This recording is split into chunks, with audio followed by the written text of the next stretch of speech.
منٹو کی ڈیتھ کے بعد جب انسان نہیں رہتا نا تو پھر دشمن اور دوست کا بھی پتہ چلتا ہے. تو ایک تو بتائیں کہ ان کی ڈیتھ کے بعد جو رائلٹی والا قصہ تھا اس کے بارے میں بھی بڑی کہانیاں ہیں.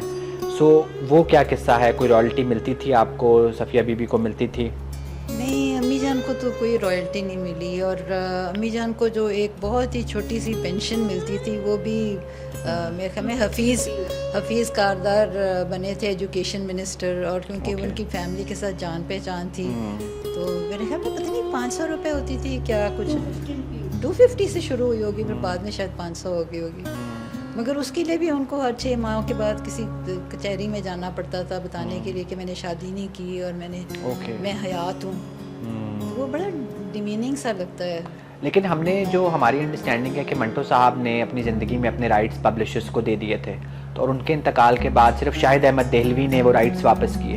جی نہیں، خریدنے کی کوشش حامد جلال صاحب ان کے وہ بھانجے تھے نا، اور ہم لوگ ساتھ ہی رہتے تھے، تو انہوں نے کہا تھا کہ ہم خود پبلش کریں گے. اوکے.